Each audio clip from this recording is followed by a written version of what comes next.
I aim trained using KovaaKs for 30 days in order to try to improve at the finals. Did it work? Why did I do this? Well, let me start to get into this and I'll break down some of my findings along with giving you guys my KovaaKs playlist if you guys want to try it yourself. For a long time, I've been really into PC peripherals such as mice, mouse pads, mouse skates, gaming sleeves, grip tape, all this stuff, because I do find it interesting to try out different stuff and see what result you get.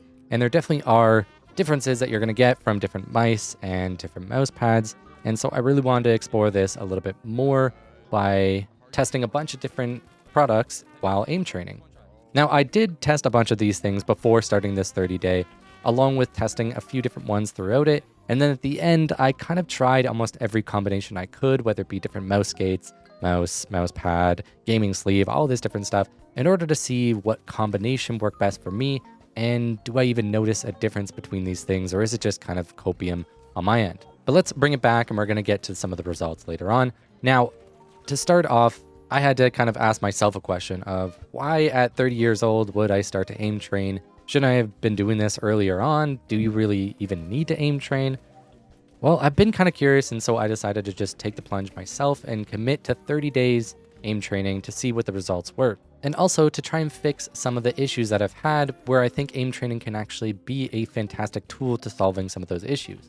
And this is actually a really big thing that I have discovered while aim training, is that games like KovaaKs and Aim Labs, they're not just a game that you hop on and then do it every once in a while and you're going to get better at the game. It's a tool and you need to use it correctly. Just because you play it more doesn't make your aim better. But going into it with the proper intentions of trying to solve issues that you have, trying to improve in areas where you need improving, is the way to approach aim training. And if you go into it with a bunch of flawed executions on how you hold your mouse, how you aim, and you don't adapt any new solutions to fix some of these problems that you might not even be aware of, you might not see any results. So to start off, before I even hopped on it, I had been noticing I've been gripping my mouse too much. My aim was getting pretty shaky and my tracking was pretty bad. I was just assuming, you know what, I am 30, maybe it's just old age, who knows? And I started looking into some pros. Sure, I felt a little bit bad. Maybe I'm just a little bit behind on some of these other people, and maybe I'm just not going to be there. But I saw that there were plenty of people that were older than me that still had fantastic aim and were much better than me and were still pros at the games that they played. And I realized there's no fucking excuse. Just lock in, play the game that you want to be good at. And if you want to improve, then you need to take the steps to improve and not find excuses. I think finding excuses is the way that we plateau in our skill. There should never be a plateau that you happy with sitting on if you truly want to take a game competitively. So I decided to just try my best to improve at the finals because I realized I don't really have as much time in the day as I used to. My playtime is much less than it has been on other seasons, but I didn't really want to use that as an excuse to just settle for where I'm at. I still want to improve even if I have less time. And so I felt like aim training might be a good solution to doing this. And I also explored a bunch of different combinations, like I said, with mouse and mouse pad. So I want to get to those results at the end and give you guys kind of my opinions of where I am there. But first, let's get into what the playlist is that I played every day and what my routine was. And then I'm going to break down each part of this playlist and what I was trying to focus on here and why I wanted to focus on that specific category. So the first thing I start with is actually just exercising. Now, this is mainly just because I want to get some more exercise in my day. So I start with some jumping jacks, push-ups, and sit-ups. Now, obviously, if you want to aim train, you do what you want to do. For me, I just felt like it was a really nice thing to tie in my exercise for the day before I start aim training, because I felt getting that blood flowing, getting my mind a little bit energetic was a really big boost to my overall game performance. And so that's why I liked starting with this before my aim training. Next thing I do is I hop into KovaaKs and I start with the Smooth Thin Strafes Raspberry Easy. So this is an easy category to start off. And what I do with this category is I focus as if I'm using an egg as my mouse. My idea is that I'm just trying my best to make sure that I'm really gentle and delicate with the mouse, make sure I'm not gripping it too tight. And if I feel any strain in my arm, my wrist, my shoulder, that I'm going to focus on that and make sure that I'm relaxing those muscles. Because I found previously in the finals that if I played for a little bit too long, I started to feel really uncomfortable in my wrist or my shoulders mainly. and I didn't really know what that was. Was it just because I was playing too long? Well, no, it's because I had a really bad aiming style and I had really bad habits of just tensing up those muscles while I was playing, which led to me having very shaky aim. Now, the more I've been relaxing and calming down those muscles, the smoother that my aim has gotten. So that is why I start off with something like this that's easy and that I can just focus on being calm and relaxed. The next category is close long strafes. And this is a finals category, but this is a pretty generic one, but I just kind of have the final theme here.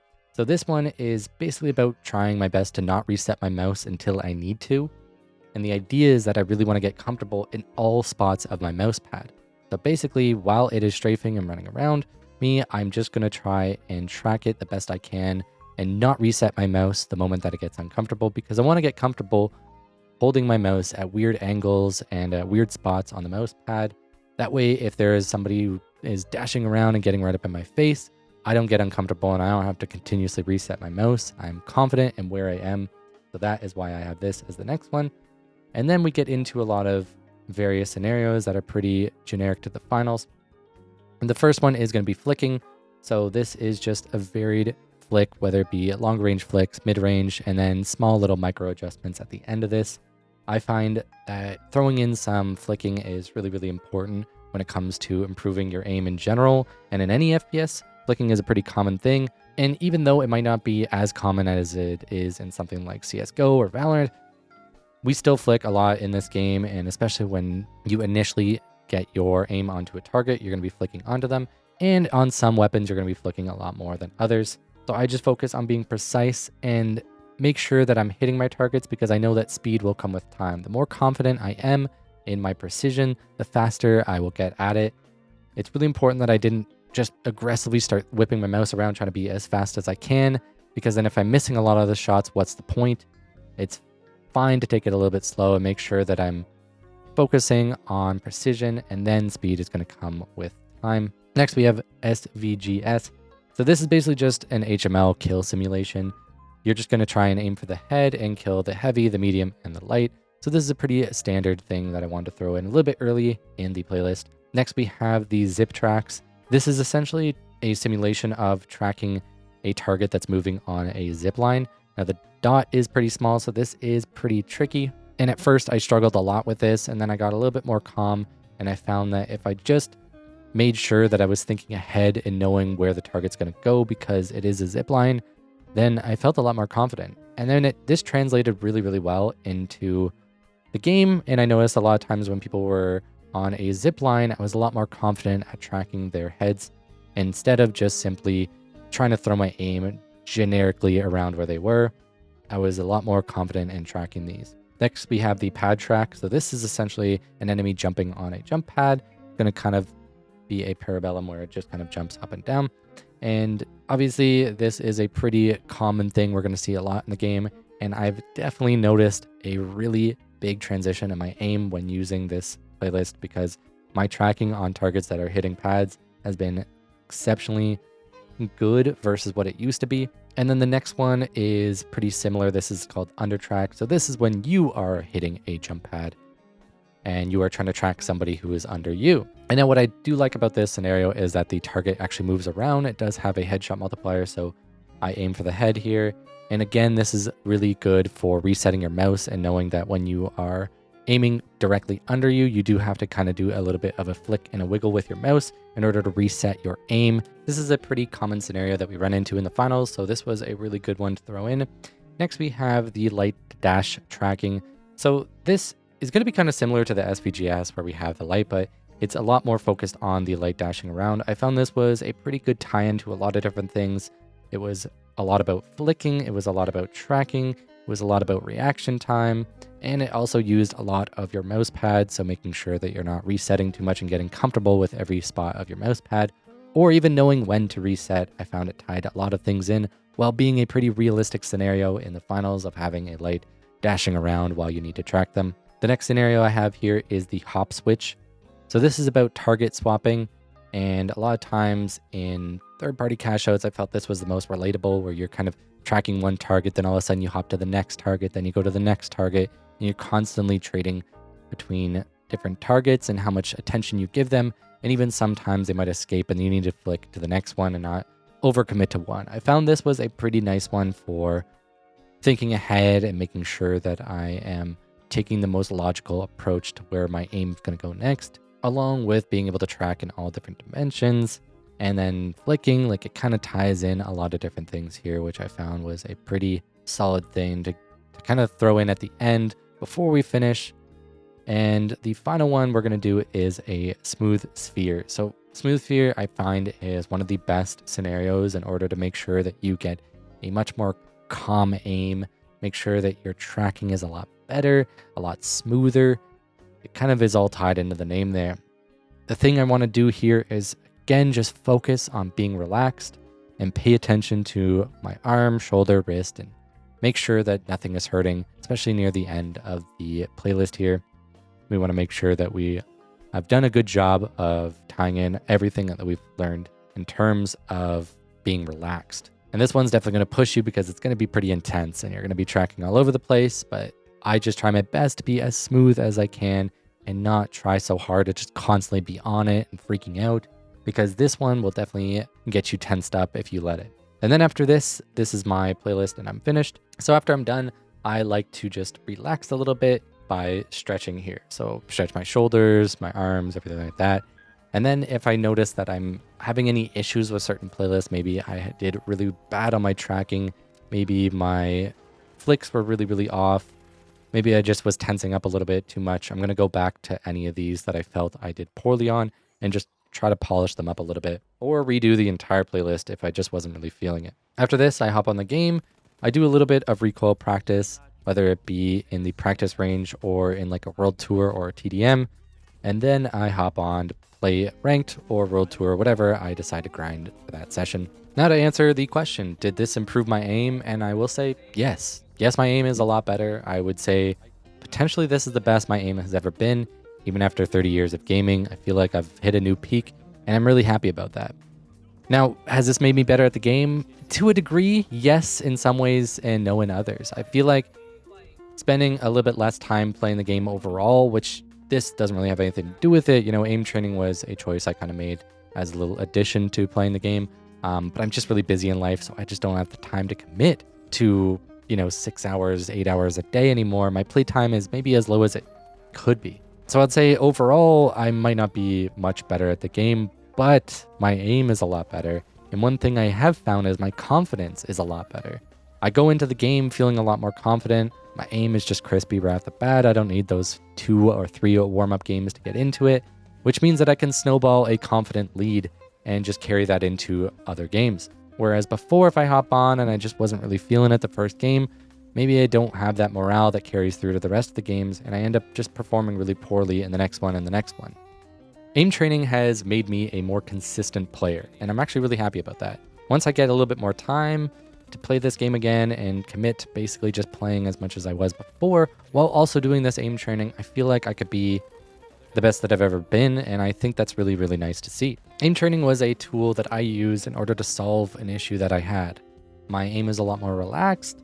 I feel like I'm a lot more confident going into the games. I'm a lot smoother when it comes to tracking. And I feel like the decision making is a lot better, which is kind of hard to really put into terms. But I feel like when you're playing a lot of aim trainers and you're getting a lot more confident with your aim, that's just one less thing that you have to think about. When I'm in a scenario, I can just focus on the game and my aim is just going to be there because I've been training it. It's becoming a little bit better at being just a second nature, natural thing. Now, don't get me wrong, I'm not some top aimer, I'm not some insane crackhead aimer, but I am a lot better than what I used to be before, and I've even seen the results in KovaaKs where my aim is just kind of slowly improving. Now, I have a lot of progress to make, and I'm probably going to stick with this routine and maybe add a little bit more when I get the time and try to explore some other things like the voltaic benchmarks and stuff like that in order to become even better, because I'm just kind of enjoying myself in aim trainers. And to add some extra detail about different mouse pads, and mouse skates and what I prefer in the end, I want to give some advice on it. So first of all, I think finding things that combine well together is a little bit of a trial and error. But for example, the heavy beat has an interesting stitching to it that makes dot skates feel pretty bad on it, but stock skates feel a lot better. and full-size ones in general feel pretty good. The donut shape is also not too bad for your skates. I also found after aim training, it really didn't matter what mouse pad I used. As long as it was a pretty good quality mouse pad, I could perform just as well, and I didn't really feel like I noticed too much of a difference. But there were certain ones that I definitely felt stood out amongst the rest, and at the current moment, the Heavy B is my favorite. And when it comes to your mouse, I think mouse shape is really, really important here. As you can see, the DarmoShark M5 just didn't really perform well for me, and I got pretty upset with it. It's just a mouse that forces you to fingertip, and I am a claw gripper, so obviously it was just not very compatible. But I do know a lot of people that use fingertip mice and do it perfectly well, so a mouse is a lot more of a personal thing here. Find one that works for you. And then when it comes to mouse skates, I found that full-size ones just worked a little bit better for me. I don't know. I feel like something that's a little bit more on the faster end, but a full size just felt more consistent. I felt more locked in with my aim, whereas dot skates were like the opposite. I didn't really like dot skates that much. And there's also some compatibility issues with certain ones again. Like, for example, I had some Obsidian Pros that I was using on the DarmoShark initially that I swapped out because those skates are meant for glass. And when I used them on a cloth pad, I just felt like I had no smoothness. It was really, really rough, and my aim felt really, really shaky. And my aim was honestly horrible, and I performed probably worse than I normally would. So the combinations that I use at the moment are the Mad R. That is my favorite mouse at the moment. I have two of them. One of them has stock skates, and the other one has Silver Fox skates. Now, the Silver Fox skates mouse also has the grip tape on it. The other one doesn't. This is just so that I can kind of test out some different stuff, but I honestly don't notice the difference between the two. They feel almost identical when I'm playing with it. The difference is so minor. And the mouse pad that I prefer the most is the Heavy B speed version. I do have some other mouse pads that I'm probably going to be testing in the future, so I'll probably talk about those when we get there. But for now, this is the combination that works for me. And another thing about trying different combinations of mouses, mouse pads, stuff like that, is that before I started aim training, I felt pretty big differences between the different skates, the different mouse pads that I was using. And I really felt like, oh, I needed to use this or I needed to use that because my aim was just so much better on this mouse versus this mouse pad or these skates. But then after aim training for a month and then picking up almost any of these mouse or mouse pad combinations, it felt pretty similar, minus, the ones that were forcing my hand to be in a grip that I wasn't comfortable with. But other than that, I didn't really feel too much of a difference. Once I'm focused on the game and just trying to hit my shots, the mouse and mouse pad start to become less relevant. So even though I might have my preferences and what I feel like feels best to me and what works best for me, I really want to emphasize that the difference between my perfect combination versus a, lesser optimal combination wasn't really that big of a deal. Obviously, I'm going to use whatever I'm most comfortable with, but I'd rather spend a month aim training on something I'm uncomfortable with rather than just not aim training at all and just using whatever's comfortable. Practice really does make perfect, and it's the best way to improve at anything. Do I think you need to aim train? Absolutely not. This is totally preference, and if you have some issues with your aim, it can be a good tool to help alleviate some of those issues and fix some of your flaws. But it's not like if you're going to aim train for a month that you're just going to hit Ruby right after. Subscribe if you are interested in more content on the finals. If you're interested in more aim training or aim-oriented stuff, feel free to let me know. I thought I'd test this out. Thank you to all my members. Get out there and hit your shots, and I will see you in the finals.